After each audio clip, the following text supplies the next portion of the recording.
E agora a gente vai aqui para a cereja do bolo, né? Que é o eixo do mundo, mas de uma forma mais analítica. Agora a gente pode olhar para essas divisões do eixo do mundo, tanto para cima quanto para baixo. Porque a gente já falou, o eixo do mundo ele entrelaça todos os planos. Mas quais são esses planos? Qual é esse movimento vertical que a montanha sagrada permite? O primeiro movimento é para baixo. Tá?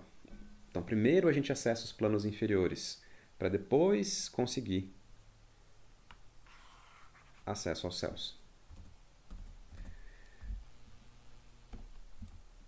Quais são esses planos? Primeiramente, a gente vai dividir os mundos inferiores, ou infernos, né, ou subterrâneo. É que inferno, o termo original, significa simplesmente inferior, aquilo que está embaixo, o subterrâneo. Não tem essa associação originalmente, né, com castigo e o maligno, o sofrimento. Claro que dentro do subterrâneo existem locais de sofrimento e castigo. Essa é a visão mais antiga dos mitos proto-indo-europeus, mito grego, por exemplo, e o próprio mito cristão. Mas recentemente é que houve essa identificação do subterrâneo ou do inferno, né, como local de castigo e sofrimento. Mas vamos lá. O que acontece, na verdade? Você tem uma diminuição gradual da luz conforme você vai descendo. Certo? Então, quanto mais você desce, maior é a cegueira, maior é a ilusão, menos você enxerga. E, portanto, mais você sofre. Maior a negatividade acumulada também, nossa reatividade, a interpretação negativa das coisas. Maior a sensação de aprisionamento e a escassez de energia, né, que a gente chama de fome. Claro que essa fome não é uma fome material, você precisa comer comida, é uma fome de energia. Energia é combustível para movimento e alteração. Sem essa energia espiritual, nessa luz, o que está aqui embaixo não consegue se mover, mudar. Então eles têm essa coisa de estagnação, de cegueira, de letargia, certo? E os mundos inferiores, então, a gente vai dividir em 2/3, tá? Porque a floresta escura não é exatamente não é ainda um mundo inferior, é uma espécie de zona de transição entre a materialidade e os mundos inferiores de fato. Mas tá ali já, né? Já tá na borda. E a gente vai ter duas classes de infernos: os infernos quentes e os infernos frios, que são mais fundos ainda, tá? E, lógico, o sumidouro, né? Que é o ralo de aniquilação. Os infernos quentes, eles também são chamados de infernos concretos, porque o sofrimento aqui é um sofrimento mais associado ao corpo. Então aqui que estão aquelas dor mesmo, dor física, raiva, né, que é aquela sensação de queimar, aquela ardência interna. Então a violência, a agressividade, a hostilidade. Então aqui é onde está o sangue, o ferimento, as vísceras abertas. Todas essas imagens também, né? Essas imagens infernais disso, de queimadura, sangue, ferimento, das pessoas viradas do avesso, né, digamos assim. Porque é uma dor concreta, tá? É um local de tortura física. Pelo menos as imagens são essas. E por isso a associação a Marte, deus da guerra, né? Ele é um dos maléficos, então ele vai ser a energia dele vai bater com esses infernos. Antes de detalhar, né? Tô só colocando o feeling geral da energia. E abaixo dos infernos quentes, você tem os infernos frios. Essa é uma divisão geral, tá, gente? Porque você pode não dividir, chamar tudo isso de inferno, tudo bem também. Ou você pode fazer outras subdivisões. Para os tibetanos você tem 4 níveis de infernos quentes, mais 4 níveis de infernos frios. A Dante vai dividir esses infernos em 10 níveis. Então, as divisões são dependentes do sistema que você está usando. Mas, em geral, você consegue agrupar segundo essas qualidades aqui. Tá? Os infernos frios não são locais de tortura física, de sofrimento físico, são locais de sofrimento espiritual, né? Mental. Porque a tortura física, a dor física, conforme a mente se afunda nisso, né, ela pode se tornar tolerante a isso. E ela começa a descer em níveis mais profundos de sofrimento. Tanto que você tem, quando a pessoa está muito tempo sentindo dor, sem lidar com isso, ela começa a cair em estágios de amargura, tristeza.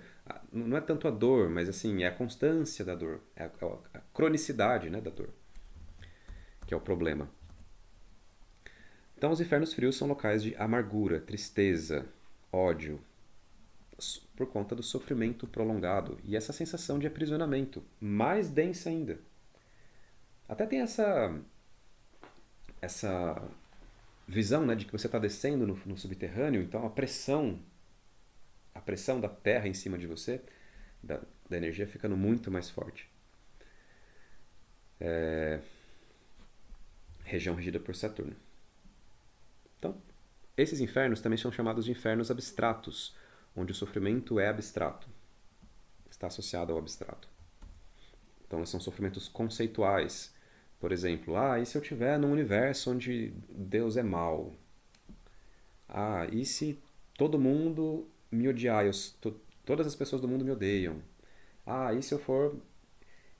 Perceba que não é... Esses são sofrimentos que mais doem, na verdade, né? São essas que mais perturbam.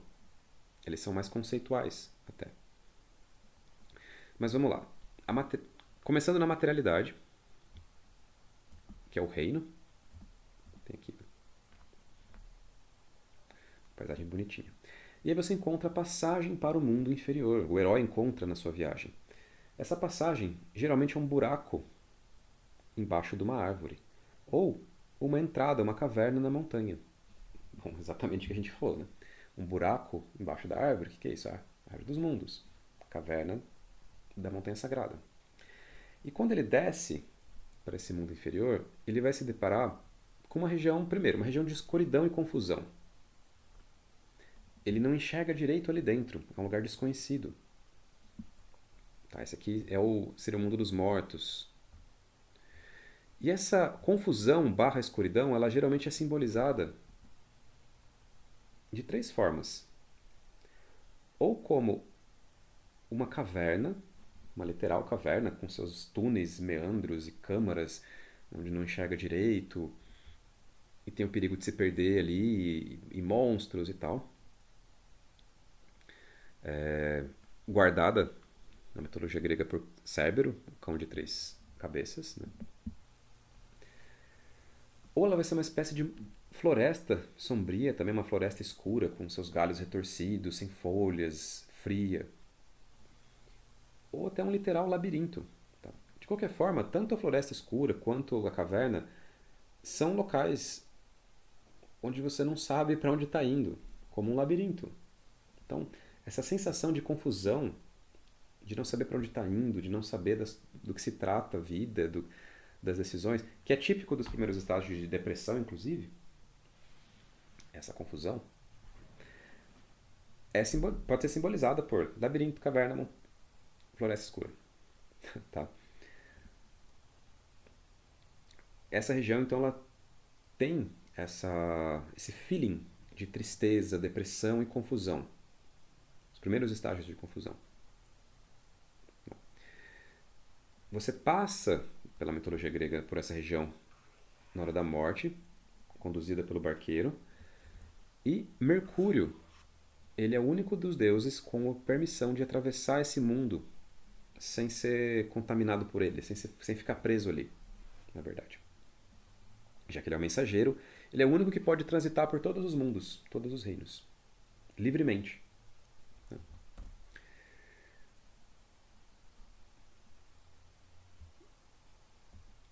E uma das primeiras coisas que a confusão faz, né, esses primeiros estágios de depressão, é derrubar a nossa energia. Porque imagina, se eu estou numa floresta escura, à noite, para onde que eu vou? Não sei. Se eu estou perdido e eu andar na direção errada, eu vou ficar mais perdido ainda. Posso ficar mais perdido ainda. Então, a mente, quando ela não sabe o caminho, não enxerga direito, ela derruba a energia. Então, a depressão tem essa qualidade de baixa energia, dificuldade de tomar decisões, prostração, que está associado, né, uma sensação associada a essa região, esses estratos superiores do subterrâneo, que é tanto o mundo dos mortos, quanto também um lugar que você pode passar ali por sonhos, né, em viagens por esses mundos. E a Floresta Escura, embora ela não seja especificamente maligna, ela é habitada por seres, por monstros, né, por fantasmas, zumbis e monstros que podem te capturar ali. E claro que você pode considerar esses fantasmas como essas coisas que podem te assustar, te capturar, como justamente aquelas narrativas que a gente falou na semana passada, né? Esses pseudomitos que podem prender a sua mente, te transformar num zumbi, é, ou fantasmas do passado, essas narrativas mortas que nossa mente pode ficar presa ali, né? Esses monstros das histórias, orcs, zumbis e tal, você pode dar uma interpretação, pode dar uma interpretação desse tipo para eles. Orcs geralmente estão associados a narrativas de hostilidade, assim, agressivas, primitivas. Zumbis, a esse processo parasítico dos pseudomitos. E aí você pode até criar todo um bestiário psicológico e interpretar o que cada monstro significa. Pode ser o TCC de alguém aí. E aí você desce para os infernos quentes, como a gente tinha falado. É uma região de sofrimento físico. As cores predominantes são preto e vermelho, né? Preto pela escuridão, vermelho pelo calor do fogo. Então aqui é onde a maioria das pessoas tem essa visão do inferno mais clássico, assim, de magma, né? O subterrâneo como um lugar cheio de lava, o castelo aqui do Príncipe das Trevas, onde está o dragão da Caverna do Dragão. O Tártaro, especificamente, na mitologia grega, aqui já é o Tártaro, que é um local de castigo e sofrimento, dentro do mundo dos mortos. Tá? Mas não há essa igualdade entre Tártaro e Hades. Você tem o Tártaro, que é dentro do Hades. Mas o Hades é muito maior. Tem inclusive os campos de Asfodelos, né, que é um outro tipo de destino para os mortos. Aqui é o reino dos anões, ou dos elfos negros na mitologia nórdica, né, Svartalfheimr. Então tem essa coisa dos anões também serem forjados no subterrâneo, irem atrás das rochas, essa coisa da ganância. E o dragão vermelho habitando essa região. Né? O que é esse ouro que o dragão acumula? É a consciência presa nos traumas. Ouro é o sol, é a consciência. O ouro que está na caverna, o tesouro que o dragão acumula e protege, é a consciência que está sequestrada nos traumas, está sequestrada no passado, no karma. Então, quando o herói recebe o ouro, depois de derrotar o dragão, é como se ele estivesse resgatando uma parte da alma dele, uma grande parte da alma dele, que estava ali presa no passado, nos traumas. Né? E disse que a Caverna do Dragão está recheada de esqueletos de heróis caídos que falharam em sua busca. Porque eles se tornam um acréscimo para o tesouro. A consciência que desce para libertar do trauma e falha, ela se torna mais trauma, né? Se torna combustível para aquilo. Enfim, esse é o panorama dos infernos quentes. Um local de sofrimento concreto. Por isso essas imagens gore, né? De queimadura e cortes e destruição do corpo. Descendo um pouco mais, você tem um nível mais profundo de sofrimento, que não é mais raiva, é ódio. É uma coisa muito mais corrosiva, muito mais maligna também. Porque aqui em cima as pessoas fazem o mal por impulso, por instinto, pelo corpo. Elas vão lá e matam alguém, mas é pelo calor do momento. Quando elas estão possuídas por essas energias. Se elas são possuídas pelos infernos frios, é muito mais perturbador, porque elas planejam, executam, não é pelo calor do momento. Lógico, as duas coisas devem ser evitadas de preferência, né? Mas aqui é o mal consciente e calculado, não por impulso instintivo, né? Então aqui estão os últimos níveis do inferno de Dante, onde o inferno é caracterizado até pelo frio e não pelo calor. Tanto que tem um lago congelado e tal. E é aqui onde você encontra o grande dragão negro, ou o dragão negro do caos, da escuridão exterior e tal. É onde está quem? Satã, né? Na mitologia nórdica, o fundo da realidade é habitada por Nidhogr, que é um outro dragão, uma outra serpente. Você tem a serpente do mundo no horizonte. E você tem a serpente no fundo da realidade, que está roendo as raízes da árvore da vida. E quando ela terminar de roer, da árvore dos mundos, desculpa. E quando ela terminar de roer, começa o Ragnarok. Opa! Mas o Ragnarok não começa quando Jormungandr solta o rabo? Então isso dá um indício que talvez essas serpentes não sejam tão separadas assim, já que o Ragnarok está associado às duas serpentes, ao roer da árvore dos mundos, ao roer das raízes de Yggdrasil e do soltar o rabo, né? Mas isso é uma história para um outro momento. E aqui é onde mora, né, o nosso psicopata interior. Todo mundo tem esse cara aqui lá no fundo da mente. É o nosso cérebro reptílico. Tanto que essas imagens, dragão, serpente, são reptílicas. O tirano interior, o opressor interior, ele é uma estrutura dentro da mente, dentro da realidade, que ele tem lá nos Jogos Finitos e Infinitos, ele é chamado de mestre jogador. Por que mestre jogador? Porque ele sempre sabe o movimento mais favorável que você pode fazer, com maior auto-benefício a cada ação. Então, se eu estou aqui, qual que é a melhor jogada que eu posso ter com o máximo auto-benefício? Quem te dá essa informação é o seu psicopata interior. Certo? O máximo auto-benefício. E o que acontece se eu ouvir o conselho desse cara aqui? Em todas as situações. Né? É óbvio, né? Se eu ouço o meu psicopata interior em todas as situações, eu me torno um psicopata. Né? Então eu tenho essa questão do auto-benefício constante em todas as situações.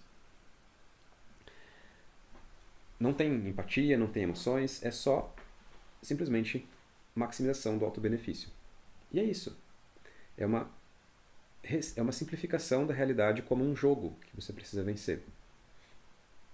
Então, na verdade, a alma aqui, né, ela pode se tornar uma serva do psicopata interior. Quando ela faz isso, quando ela se entrega. Isso é uma espécie de desistência de si mesma, quando a alma chega nesse nível. Quando ela se sente absolutamente indefesa, vulnerável, num mundo hostil, onde ela sente que é ela contra todos, ela começa a sentir a tentação de se entregar a essa energia, de se entregar a esses conselhos. Como se esse tirano interior falasse assim, não, se entrega para mim que eu cuido de você. Eu vou te proteger, você vai sobreviver, você vai se dar bem. Então, nesse estado de absoluta vulnerabilidade, isso é uma narrativa, tá, gente? A mente narra para si mesma que ela está absolutamente vulnerável num mundo hostil, onde todos são hostis. Não pode contar com ninguém. Tem um degrau acima do psicopata, né, que é a pessoa que ainda tem essa ligação com a mãe. Mas para cortar, o último vínculo que você corta, digamos, é essa. Tanto que tem tem várias pessoas que tatuam o nome da mãe, né, que elas não confiam em absolutamente ninguém, exceto na mãe. Mas enfim. A mente, ela vai como se ela estivesse espiralando para baixo. Ela começa num processo de dor. Né? A dor, quando você sustenta ela por um período, ela vira sofrimento. E aí você pode espiralar para tristeza. Poxa, então é isso, vou ficar sentindo dor. Da tristeza vira amargura. Se torna uma pessoa amarga, porque sentiu muita dor, muita tristeza.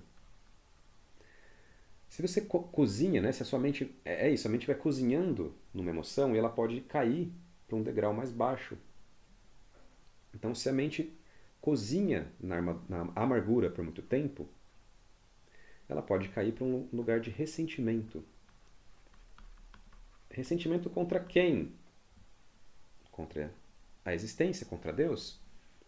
E se ela cozinhar no ressentimento por muito tempo, ela pode se tornar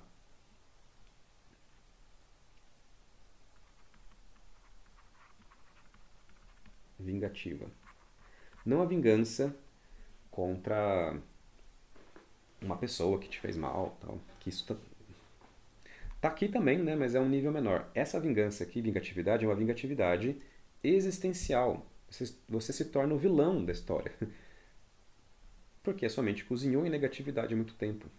E ela foi descendo, descendo, descendo, até ela se encontrar e se identificar ou se entregar com o tirano aqui, com o dragão negro. Certo? E é aqui que a mente vira o atirador de escola, porque, meu, matar criança é matar Jesus, assim, é você matar a esperança do novo, a esperança da salvação. Então, o máximo dano espiritual que você pode fazer é chacinar crianças, basicamente. Então, isso aqui é daqui que vem essa energia, né? Essas genocidas, assim, essas mais incompreensíveis. Enfim, pesado, né? Mas a ideia é que a consciência precisa passar por aqui em algum momento. Passar, tá? Não cozinhar. Porque ela precisa resgatar as partes dela que estão presas nessas regiões subterrâneas, que é o que a gente chama de karma, né? E libertar a parte dela que ainda almeja, digamos, esse auto-benefício. Tá? Uma coisa que a gente pode ter certeza aqui é que esse máximo auto-benefício, essa informação que o mestre jogador te dá, é a única coisa que você não pode fazer a cada momento. Porque o processo de crescimento ele é integrativo. Então não é o máximo auto-benefício, é o máximo benefício coletivo, não individual. Tá? Então é para cá que o ego escorrega, se você se tornar um adorador do ego, basicamente.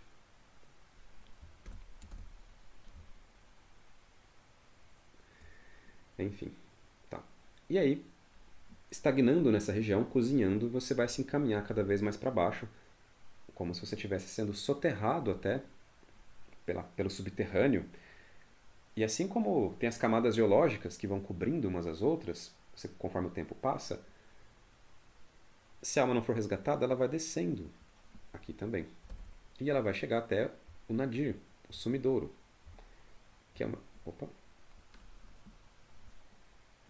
que é uma espécie de ralo cósmico mesmo, onde as almas espiralam para o buraco negro, para aniquilação, para elas serem, na verdade, resetadas, né? Serem desfeitas e começar do zero a partida.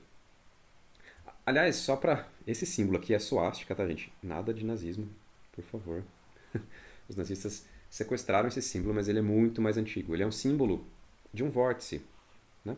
De um vórtice, que ele pode ser um vórtice emanativo, criando coisas, como lá de cima, a gente vai ver, ou pode ser um vórtice de destruição, como esse aqui, onde ele está recolhendo coisas, como um ralo mesmo.